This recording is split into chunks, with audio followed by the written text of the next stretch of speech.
Welcome back, everyone. So this week's review is, well, Discount Lollipop Chainsaw, aka Girl and Chainsaw. So let's dive right in. So you play as Hime and you wake up in school and it's full of zombies. And your goal is to eventually just get the hell out there.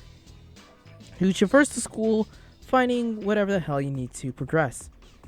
So yeah, it's basically just fetch quest with a bit of with zombies. What do you expect?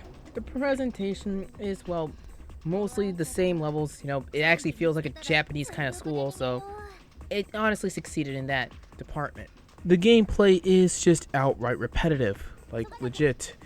Combat is something that you probably might actively avoid, but at times you're going to have to do it because eventually you're going to have to deal with some stronger enemies.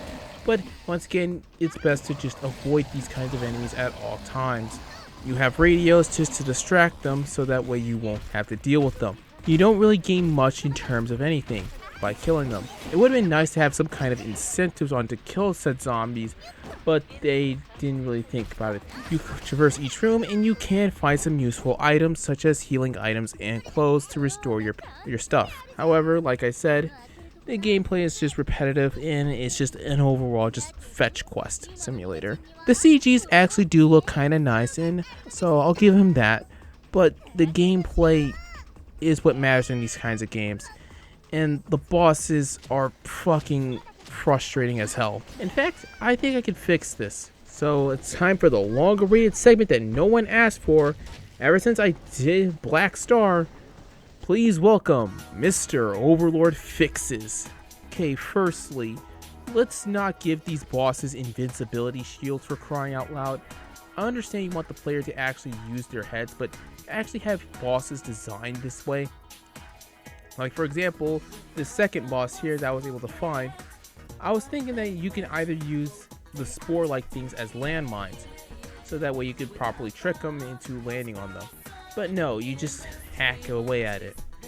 Also have some kind of lockout feature because the game's hitboxes are not really forgiving.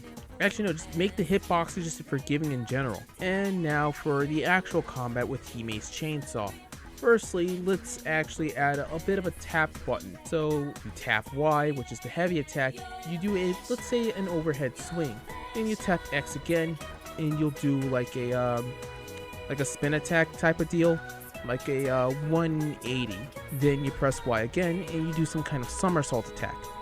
That will be a little bit more of an incentive to actually kill zombies. You can find more of them on, and if you like, you can unlock these by going through magazines like you do here, or you just kill bosses Mega Man style. Actually make things feel less repetitive and ultimately make exploring more interesting. Find some secrets here and here, not just Easter eggs. Overall, I really wanted to like this game, but due to the game's repetitive gameplay, I can't really recommend you guys playing this game.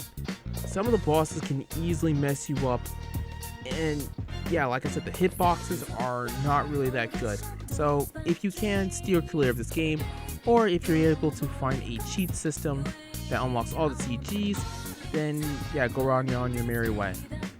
Until then, everyone, good night and good luck. No Patreon shoutouts this week, sorry about that.